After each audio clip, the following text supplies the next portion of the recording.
You all are fine. ये जो video है मेरी, ये आपके लिए बहुत ज़्यादा इम्पॉर्टेंट होने जा रही है बिकॉज इस वीडियो में एक तो ये है कि मैंने आपको एग्जाम्पल कैंडिडेट रिस्पॉन्स सिखाना है पेपर 2 का, जो कि अभी रिलीज़ हुआ है। और दूसरी बात ये है कि इस वीडियो को मैंने 3 पार्ट्स में बनाया है ताकि ये वीडियो बहुत ज़्यादा लॉन्ग ना हो जाए और आप इसको जो है वो अच्छे से देख ना सकें। पहले पार्ट में मैंने डिस्कस करना है आपके साथ ख़ास तौर पर कि एवेल्यूएशन कैसे की जाती है, जो कि बहुत सारे स्टूडेंट्स को अभी भी डिफ़िकल्ट लग रही है। और उसके बाद ग्रेजुअली मैं योर व्यूज़ एंड फाइनली जो है मैं आपके साथ एग्जामिनर की जो कमेंट्स है वो डिस्कस करूँगी। एग्जाम्पल कैंडिडेट रिस्पांस के बारे में मैं आपको बताऊं कि तकरीबन हर साल जो पेपर के बाद कैम्ब्रिज है वो 3 पेपर एक्चुअल पेपर रिलीज़ करता है हर एक क्वेश्चन पर। जैसे कि क्वेश्चन नंबर 1 जो डायरेक्टेड राइटिंग था इस साल, उसके ऊपर ये पहला जो है हाईली स्कोरिंग पेपर है जो कि डिस्कस किया जाएगा आपके साथ। और उसके बाद एक मिडल रेटेड पेपर है and the low rated paper है। लेकिन मैंने सब आपके साथ सिर्फ एक हाईली रेटेड पेपर डिस्कस करना है ताकि आप देख सकें कि जो बेस्ट पेपर इस साल का था उसमें कौन सी ऐसी बात थी कि एग्ज़ामिनर ने उसको हाईएस्ट मार्क्स अवॉर्ड किए हैं। तो ये एक बहुत इंपॉर्टेंट डॉक्यूमेंट है बिकॉज इसके ज़रिए से हमें अंदाज़ा हो जाएगा कि हम किस तरीके से अपनी जो राइटिंग को कंपेयर करके बेहतर बना सकते हैं, या एज ए टीचर भी जो है वो हम कैसे अपने स्टूडेंट्स को गाइड कर सकते हैं। तो अगर आप इसको देखें तो ये जो मिडल पार्ट है ये कैंडिडेट का रिस्पॉन्स है, एक्चुअल रिस्पॉन्स है। और यहाँ पर जो है वो ये नंबर आपको नज़र आ रहे हैं जिसको एक्सप्लेन किया गया है यहाँ पर एग्जामिनर कमेंट्स में। फाइनली जो कमेंट्स हैं वो at the end of the response है, जो कि मैं एक सेपरेट वीडियो में डिटेल से डिस्कस करूँगी आपके साथ। तो मैं ये ज़रूर सजेस्ट करूँगी कि ये वीडियोस आप देखें ताकि आपको अंदाज़ा हो कि किस तरीके से स्पीच लिखी जाती है।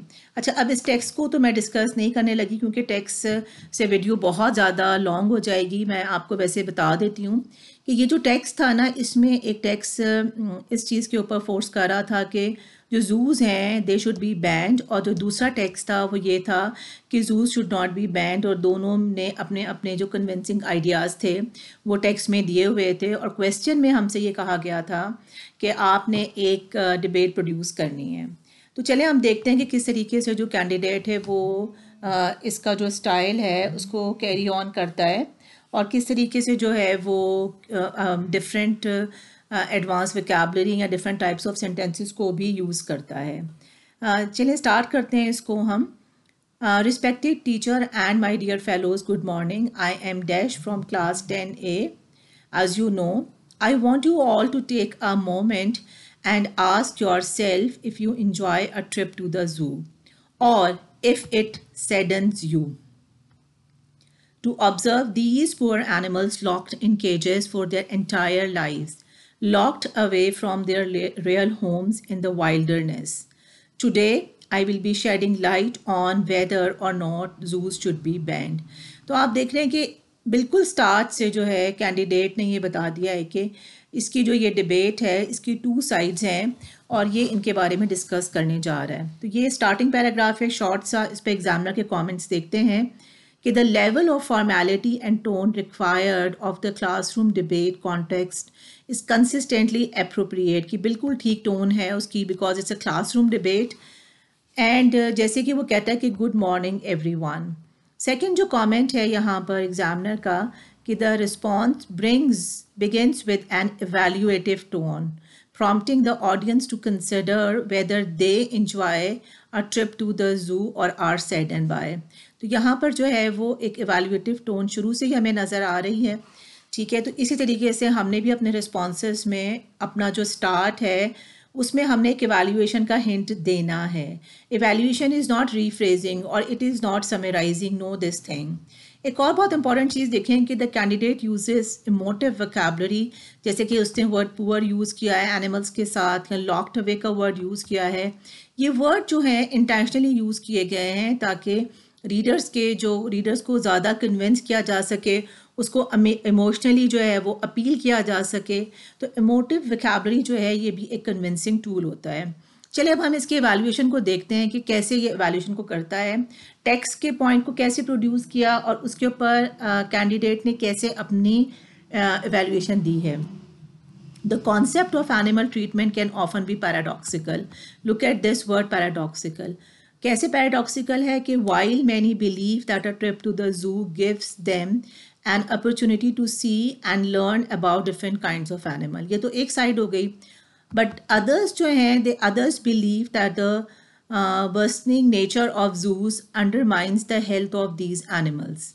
तो ये अब इसने एक point produce किया है. You can see that it's one sentence which is that producing the both side, जिस पर examiner ने comment किया है कि candidate uses a wide range of sentence structure accurately throughout the response, including a simple construction shown here.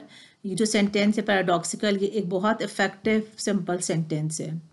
Okay, तो zoos are the best means of an enjoyable family outing with no age threshold. अब ये जो point है ना, ये वाला जो point है जो मैंने अभी रीड किया है, ये टेक्स्ट का पॉइंट है. अब इस पर देखिए कि इसने कैसे एवेल्युएट किया है. इसने एवेल्युएट किया है कि however it is an incontrovertible fact that these animals have been robbed of their natural environment and habitat, due to which many of them live shorter lifespan than they would have in the wild. तो अब इसने कैसे evaluate किया है कि ठीक है, ये एनिमल्स जो हैं वो इंजॉयबल होते हैं, लेकिन उसके ऊपर एक फैक्ट ये भी तो है ना कि they have been taken their free life off, and ये कि इसकी वजह से उनकी जो लाइफ स्पैन नेचुरली होती है उससे वो शॉर्टर हो जाती है. तो आप ये देखें कि ये सब जो पॉइंट है आगे, ये कैंडिडेट की अपनी एवेल्युएशन है.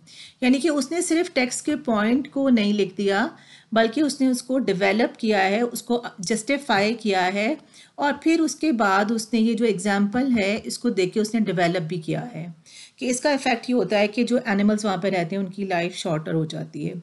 तो this is how we have to take a point from the text, some opinion और आइडिया फ्रॉम द टेक्स्ट, और उसको फिर हमने एवेल्युएट करना है and we may develop it also.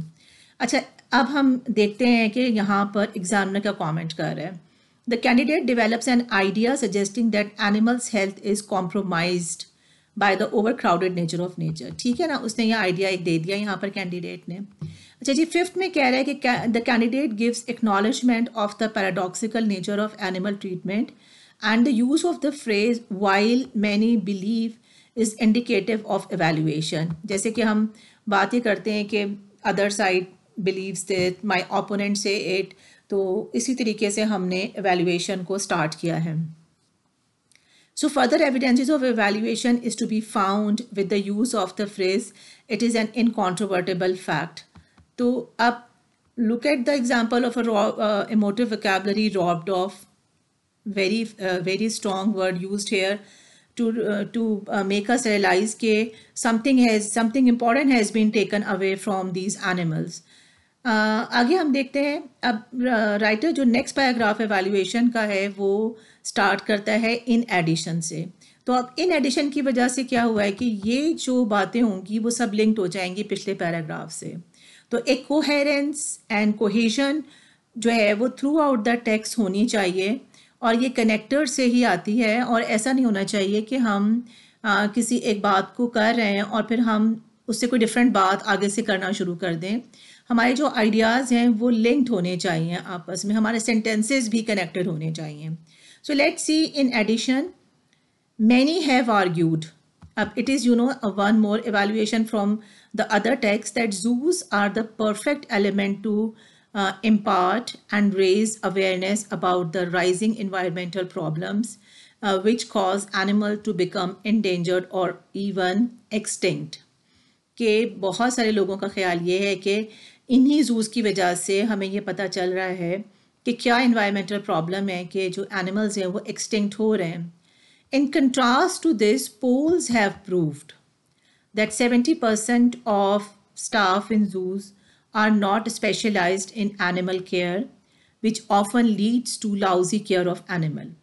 अच्छा, अब यहाँ पर जो टेक्स्ट का पॉइंट था ना वो ये था कि भाई हमें अवेयरनेस मिल रही है, लेकिन इस पॉइंट को कैसे काउंटर किया गया है कि एक बहुत इम्पॉर्टेंट जो स्टैटिस्टिकल आइडिया है वो दे दिया गया है कि भाई जो हमारे पास स्टाफ है ज़ू में वो तो स्पेशलाइज्ड ही नहीं है, जिसकी वजह से जो ज़ू में हमने एनिमल्स रखे हुए हैं उनकी भी बहुत लाउजी केयर हो रही है। तो आपने देखा कि अपनी जो बात है उसको कन्विंस करने के लिए राइटर ने यहाँ पर फैक्चुअल डेटा जो है उसका इस्तेमाल किया है 70% ऑफ। तो यहाँ पर जब हम ये यूज़ करते हैं तो ये बहुत ज़्यादा कन्विंसिंग होता है।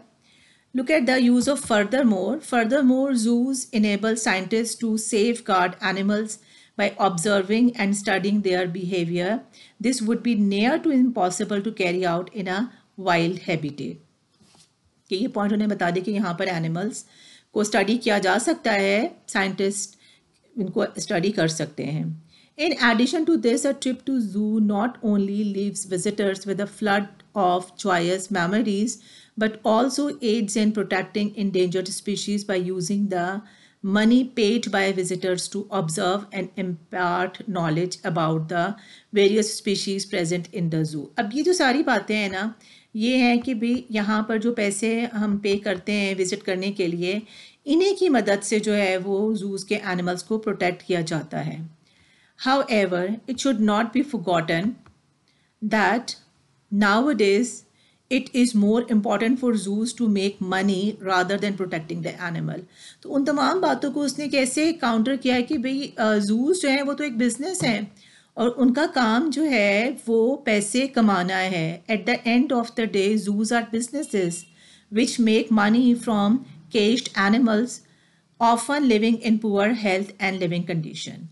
तो अब उसने कैसे इस बात को वाइंड अप किया अपने वैल्यूएशन को कि ये तो एक बिजनेस है जिसमें जो पर्पस है वो पैसे कमाना ही है। इसका मकसद ये नहीं है कि एनिमल्स को सेफ गार्ड किया जा सके। अच्छा जी, अब हम देखते हैं कि क्या एग्जामिनर के कमेंट यहाँ पर रहे हैं। यहाँ पर जो एग्जामिनर है वो हाईलाइट करता है कि कैंडिडेट ने रेंज ऑफ सेंटेंसेस को यूज़ किया है। जैसे हम कहते हैं ना कि कंपाउंड कॉम्प्लेक्स सेंटेंसेस, देखिए ये कॉम्प्लेक्स सेंटेंस उसने यहाँ पर कैंडिडेट का लिखा है जो मैं पहले ही पढ़ चुकी हूँ, तो ये आप खुद पढ़ लीजिएगा इसको। आगे हम देखते हैं कि candidate uses a wide range of sentence structure accurately, ठीक है, और it contrast to this polls have proved, ये फिर उसने वो बताया है कि यहाँ पर कैंडिडेट ने कंपाउंड सेंटेंस एक यूज़ किया हुआ है, वो सेंटेंस उसने यहाँ पर लिखा हुआ है एग्जाम्पल के तौर पर। तो यानी कि एग्जामिनर ये चीज़ें देख रहा है कि आपकी वोकैबुलरी कैसी है और आप टाइप्स ऑफ सेंटेंसेस करेक्टली का मतलब ये है कि विद गुड पंक्चुएशन आप यूज़ कर रहे हैं कि नहीं यूज़ कर रहे हैं। The candidate develops an idea suggesting that a visit to the zoo is an enjoyable day out, at least in part because of the flood of joyous memories which visitors have left, कि उसकी एक इतनी value है कि आप as a visitor जो है you feel good going there. The candidate uses a range of vocabulary precisely and effectively, such as impart. Spelling of this vocabulary is all highly accurate. तो वोकैबुलरी को उसने appreciate किया है। Vocabulary के ऊपर पहले भी बात की है कि emotive vocabulary as a convincing tool होनी चाहिए थी, वो राइटर ने यूज़ की है। और इसके अलावा जो है एवैल्यूएटिव टोन मैंने आपको बता ही दिया कि कैसे कैंडिडेट ने टेक्स्ट के पॉइंट को लेकर उसको बहुत ही खूबसूरती के साथ एवैल्यूएट किया है। और फिर आप ये देखिए कि उसकी जो वोकैबुलरी को भी हाईलाइट किया है एग्जामिनर ने कि बहुत एक्यूरेट है। और the phrase it should not be forgotten that implies agreement with the validity of the idea that zoos prioritize making money over animal welfare, कि इनका मकसद एनिमल वेलफेयर बिल्कुल भी नहीं है, बल्कि इनका तो मकसद ये है कि पैसे बनाए जाएं। तो अब आपने देखा है कि इस एवैल्यूएशन को पढ़ के कि इस तरीके से आप अपनी एवैल्यूएशन को इम्प्रूव कर सकते हैं। यहाँ पर मैं अपनी वीडियो को एंड कर रही हूँ। योर व्यूज़ जो हैं इसके वो मैं नेक्स्ट पार्ट में आपसे डिस्कस करूँगी, तो इसके अकॉर्डिंग ज़रूर आप अपने एवैल्यूएशन को बेहतर करने की कोशिश कीजिएगा। एवैल्यूएशन इज़ नॉट समराइजिंग और रीफ्रेजेस। और अगर आपकी कोई क्वेरी है तो you can leave things in your comment and you can ask things there. So thank you very much, stay blessed, अल्लाह हाफिज़।